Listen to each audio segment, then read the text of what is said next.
नमस्कार दर्शक बंधु, चलतु जानिबा हिंदू धर्म रे महिला मानंको श्मशान जीवा काहेकि मना करा जाय थाए। एहा पछर रहस्य कौन? आम ओडिया धर्म रे एमिति किछि रहिछि जेउथि पई महिला मानंको श्मशान जीवाको मना होई थाए। कारण सेमाने पुरुष मानक अपेक्षा कम सहनीय शक्ति रे प्रभावित होइथांती।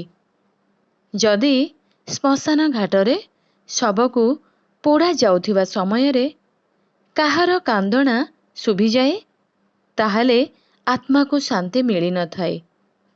एवं एमिति मध्य होई थाए जे पुरुष माने शबर मुंड को बाड़ी रे बाड़ेबा द्वारा ताहा बहुत जोर रे शब्द करि थाए, जाहाकू महिला मानक पई शोभनीय नुहे। छोट पिला ओ महिला मानकू श्मशान जीवा मना होई थाए।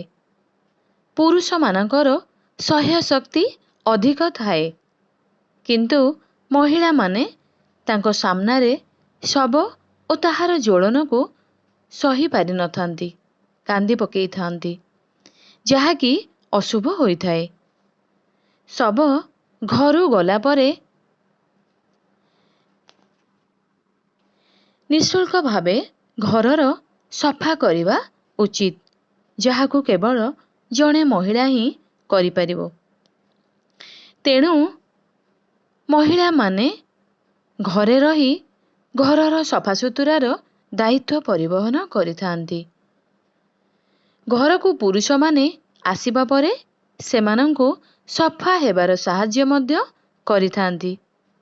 कारण श्मशान रे पोड़ा जाइथिबा शबर दाह परे तार चारिपाखरे थिबा खराब शक्ति बा धूली रोगर कारण होई थाए। तेणु घरकू आसी पुरुषर प्रथम कर्तव्य सफा हेबो। एहा परे ताहा मध्यरे थिबा समस्त नकारात्मक शक्ति नष्ट होइजिबो।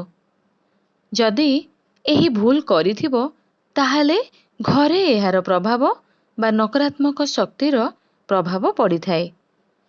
हिंदू धर्म अनुसारे साधारणतः श्मशान रे अनेक दुष्ट शक्ति रही थाए, जाहाकि पुरुष मानक अपेक्षा अधिक महिला मानक प्रति आकृष्ट होई थांती, जाहाकि महिला मानक ठारे भारी पड़ी थाए।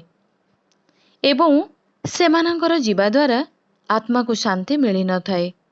तेणु गरुड़ पुराण अनुसारे महिला मानंको श्मशान मना होई थाए।